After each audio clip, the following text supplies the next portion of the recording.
Afternoon guys, welcome back to another video. Hope you're having a fantastic week, not just in the markets but in general. I hope morale is high. Today we're going to be talking about the MACD. Now, what is the MACD? MACD is a common trading indicator. It's found probably on every platform you would use to analyze your charts. It's a very useful indicator. You can use it to measure strength, momentum, volatility, and direction of a market trend.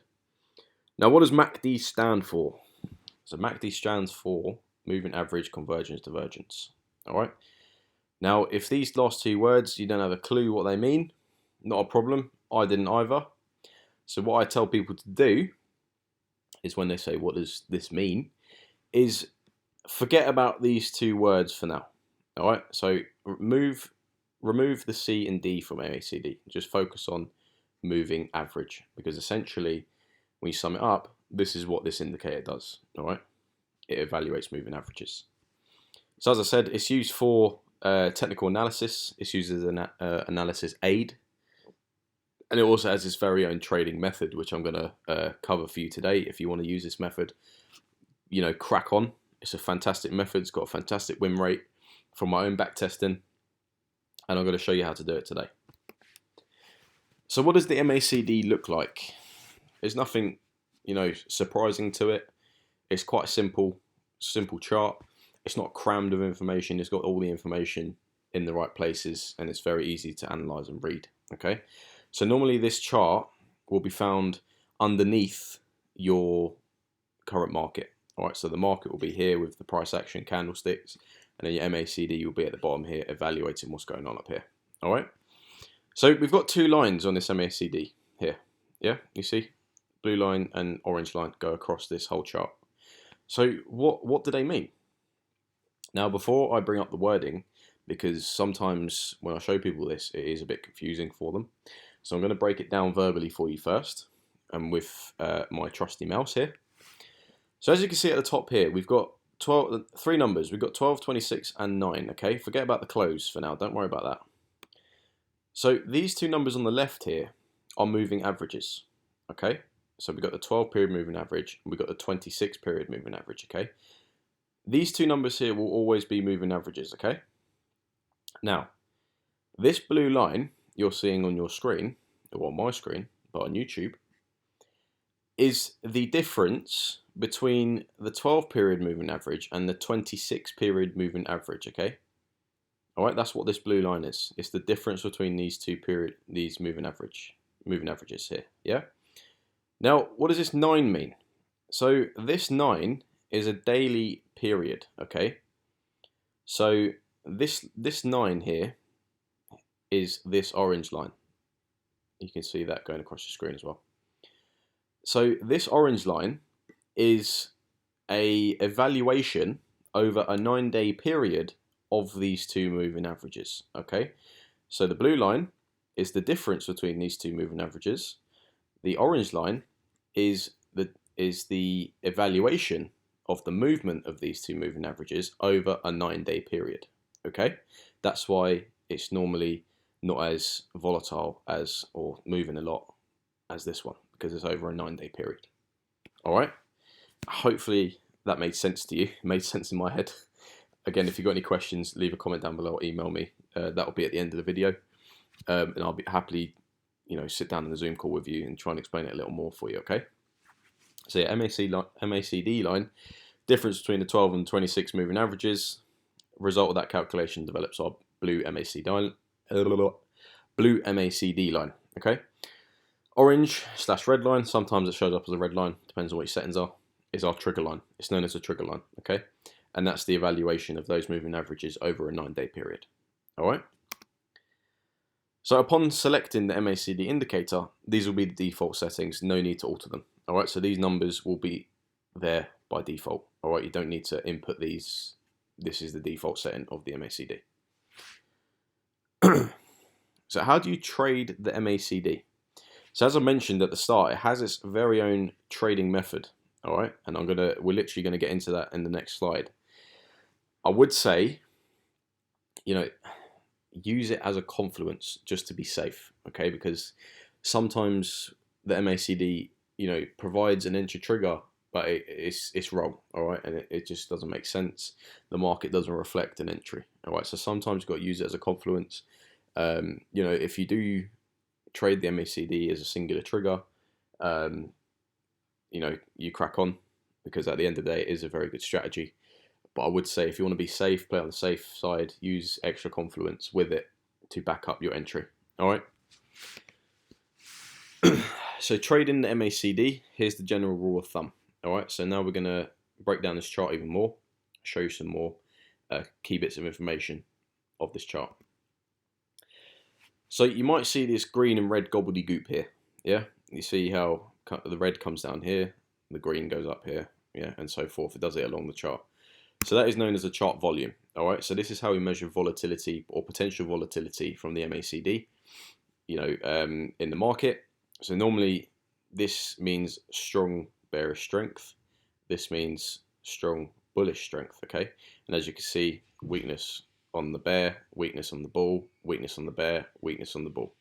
All right?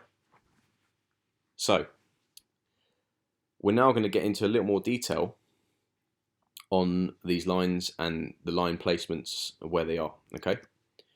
So generally, when the two lines here are well above our volume, it normally means price is overbought, okay, and that a sell is likely to happen. All right, and vice versa, when when the moving averages are, when the two lines, are below our chart volume significantly, normally means price is oversold and that a bullish takeover is about to happen. Okay, nothing too overcomplicated about that. Just take a minute just to take that in and get a sort of recognition for what it looks like, all right, and what you're looking for. So this middle line, you can sort of see as a line forming between these. It's the chart volume, okay? All of this is the volume of the chart. When the two lines are up here, it means overbought. When price is below, it only means price is oversold. And then we're looking for a buy, okay? So buy, sell, that's what we're looking for, okay? So we're going to have a little nosy at the MACD on live chart, okay? So here is a New Zealand dollar Swiss franc chart on the 30-minute time frame. You can see we got our MACD at the bottom here. So I'm gonna show you how to trade it, okay?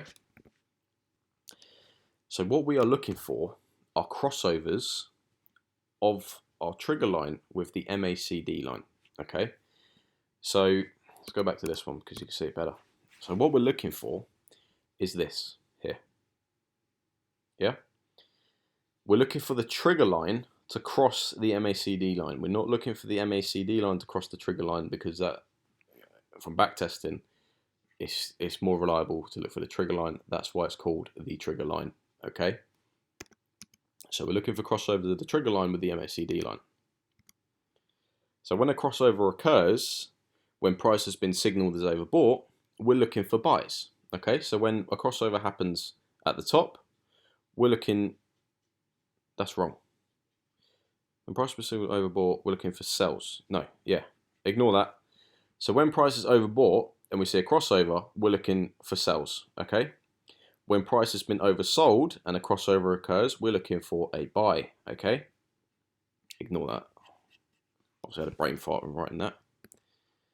So we've got a crossover on the MACD. Where are we? We're well above the volume here, and we have a crossover. So what are we looking for? Looking for a sell. As you can see, this sell was a success, okay? We have a second crossover. However, we have a crossover underneath chart volume now. So what are we looking for? We're looking for a buy. And as you can see, that buy was a success. We have another crossover. This crossover happened well above the volume again. So again, what we're looking for? We're looking for a sell. And as you can see, we got some nice pips from that as well. Now we have another crossover, okay?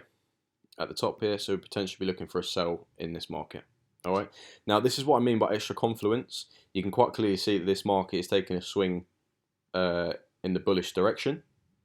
So a sell up here, you'd want extra confluence for it, maybe some weakness at the top here, whatever. That's why I'd say use it as extra confluence, not just on its own, because some people literally look at this chart here and ignore all of this. All right, they don't even look at price action. They look for crossovers and then will enter that market with, for example, this one, they'd enter with a sell and they'd see how it pans out and maybe wait for a return to the middle of this chart volume, and that's their take profit.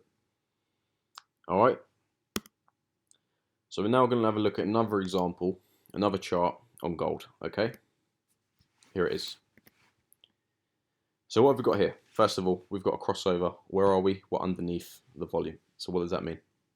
Well, underneath, I'm going to start calling it volume. It's actually a line. You can see the line there. It's going straight across. So we're underneath our line here on the MACD. And we got a crossover of the trigger line and the MACD line. So what does that mean? We're going to be looking for a buy. And as you can see, incredible amount of pips, especially on gold. Fantastic trade. We now have a crossover at the top here. So what does that mean? We're looking for a sell. And again, nice little profit there. Again, we have another crossover. What we're looking for? We're looking for a buy. All right. Got another crossover there. Looking for a sell, and so forth. You can sort of see the gist of what I'm doing here. So literally, guys, that is the MACD strategy, which again, as I mentioned before, it is a very good strategy. All right. Back testing it's provided a lot of results. It's got a good win percentage compared with other strategies. Now, when I was back testing it, I spotted some,